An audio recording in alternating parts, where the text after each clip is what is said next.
The ruling establishment has a lot of, they will stop at nothing to complete their toolkit of control, right? So one of the things that has been missing from the toolkit of total control has been quarantines and curfews, right? Mm-hmm. So now, welcome to the new world in America, where to get on a bus, to go through a subway station, if you think that the procedures at the TSA are onerous, right?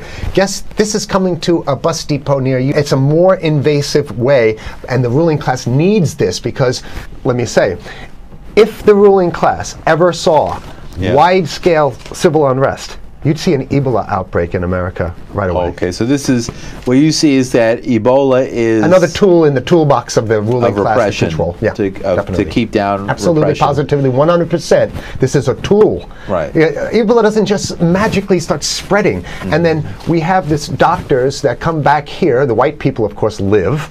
Mm-hmm. You know, the two whites who got it survived. All the black people that get it die.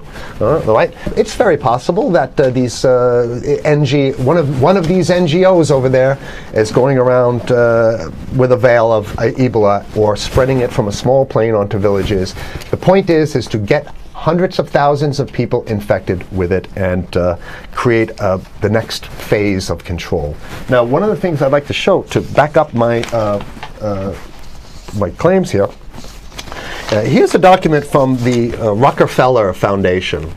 Rockefeller Foundation, right there. You can zoom in on that, where my finger is. It's called Scenarios for the Future International Development, the Rockefeller Foundation. All right. Okay. Let's take a look at what they're saying here. This is something like a 50, 60-page document. I'd like you to go to page 18, if you can look at this up on the internet, but I'll read it off to you.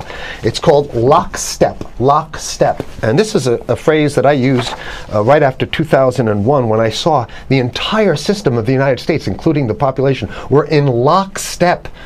So the Congress went along, and yes, it was Osama bin Laden, and the people waved their flag and said, I hate, hate, hate, hate, and everything was in lockstep. Well, in 2010, they published this, Rockefeller Foundation, and here's what they're saying.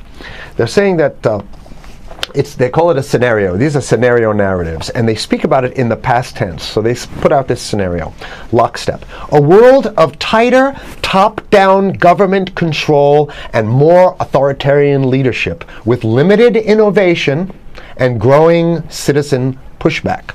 Okay, I'll read a little bit of it. In 2012, the pandemic that the world had been anticipating for years, nobody was anticipating a pandemic, finally hit.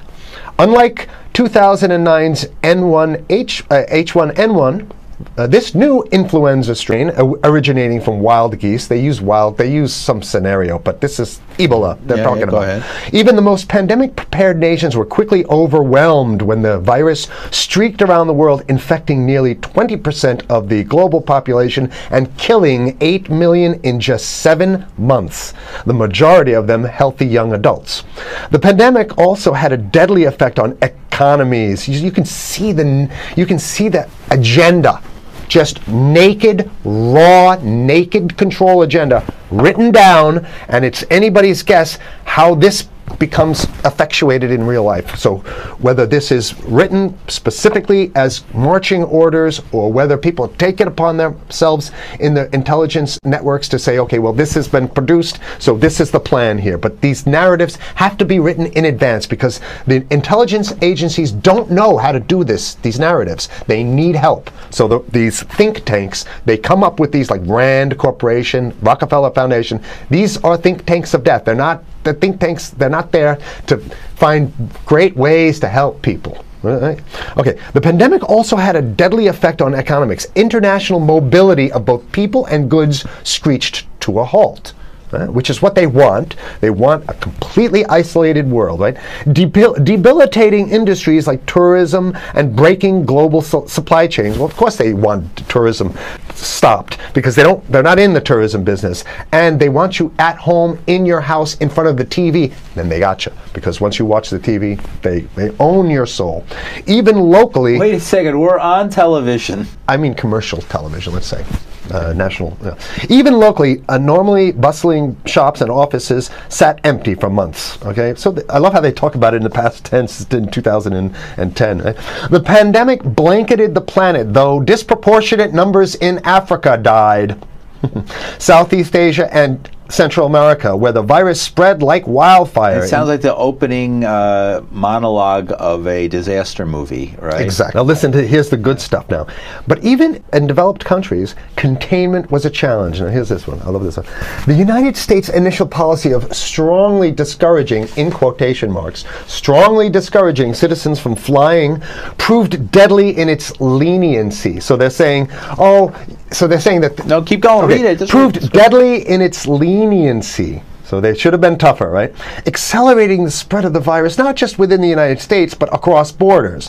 However, a few countries did fare better. China in particular. The Chinese government's quick imposition and enforcement of mandatory quarantine for all citizens, as well as its instant and near hermetic sealing off of all borders, saved millions of lives, stopping the spread of virus far earlier than in other countries. So the message is here is we have to look towards the Chinese, the oppressive totalitarian Chinese regime as an example of what we need to be doing here. And of course, the ruling class here loves the Chinese regime because they have demonstrated to the ruling class the most efficient form of capitalism, which is authoritarian capitalism. So we have capitalism, but unfortunately we have this veil. I get it. We have this veil of democracy. This is very interesting. This is continue on. Okay. Okay. China's government was not the only one that took extreme measures to protect its citizens from risk and exposure. During the pandemic, national leaders around the world flexed their muscles, flexed their authority, and imposed airtight rules and restrictions. You can see the agenda. Okay, go. Okay. From the mandatory wearing of face masks to body temperature checks at the entries to communal spaces like that's what's happening right now. Yeah, but soon it's going to be like body. It'll be at the subway. Yeah, well, is that what you're saying? We'll be going through this in the subway to get on the buses and the subway, absolutely, things like that. And what this means though is don't think about having a cigarette, a joint on you, or I mean, basically you can't.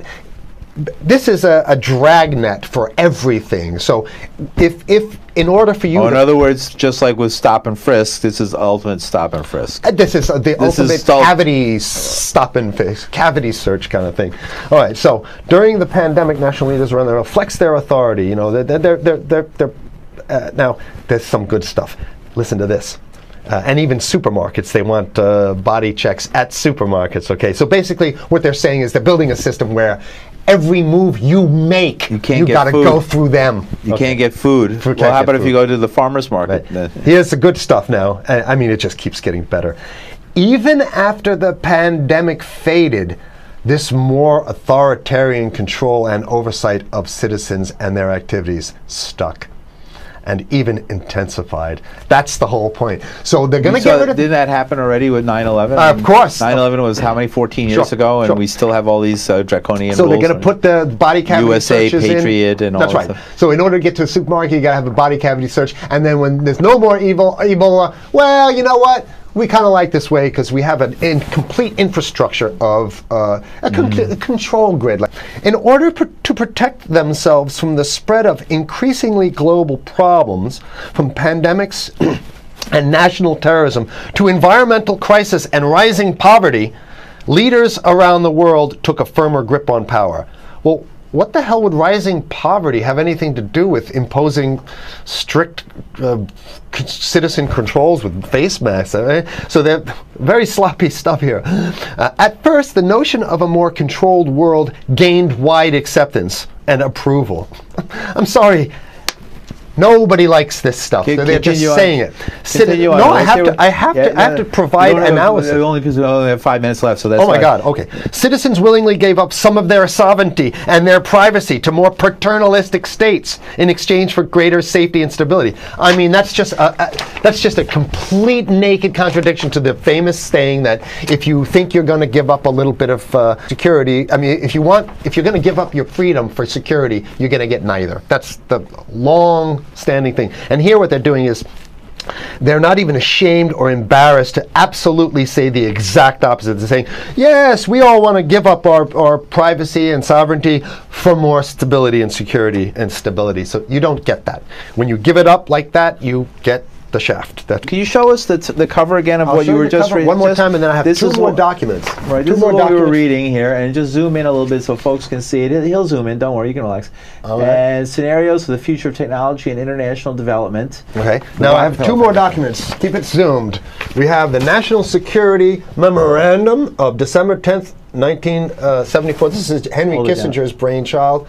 The National Security Memorandum number 200. You can look that up on your internet. I'll summarize it. He says that there's too many people, we got to get rid of the population. So to answer your question. Oh, from earlier. Yeah, he says, he used the word depopulation, which is different. Depopulation means killing people that already exist, and it's to get the minerals, because we need the minerals. And here's another one. The CDC has a patent on Ebola. They patented it. Yeah? Right. So basically, if you want to get a cure for your Ebola, you got to go. It says it right up here, right? It says human Ebola virus species and compositions and methods thereof, and it's a patent. It's a patent. They patented the main strain plus something like 17 other strains of it. So they own it now, and I don't know how exactly you can own that, but apparently they've done the same thing. Yeah, I didn't think you could own a natural. Yeah, you can. They've, I guess the main thing to finish off this show is this: that they want to get more control, more and it's going to be curfews and quarantines. So what I'm saying is that unless the American people start to get some new way to revolt, a new way to organize, new way to protest, unless we can break through the apathy, because that's what we have here, then it's going to be a slave state here. The ruling class doesn't seem to have too much resistance. They're getting everything on their Christmas shopping list, and they've been wanting quarantines and curfews for a long time. Now they got it. And if you want to live in a world where you're tricked into all this stuff because it's for your safety, right? And if you want to have a probe and make sure you got to check your pockets, make sure you don't have anything incriminating on you before you go out, and when you step out of your house, you want some police there to monitor and see what you're doing. If that's the world you want to live in, be apathetic, don't do anything. You're going to get that world very soon. It's coming your way, definitely. Mm-hmm. Yeah. So what should people do? What's the hope? You have 30 seconds. To wake up, learn about it, and go fight these bastards in Washington. They're easy to beat. If we can just organize, we can beat them. It's simple. They're weak, and there's so few of them.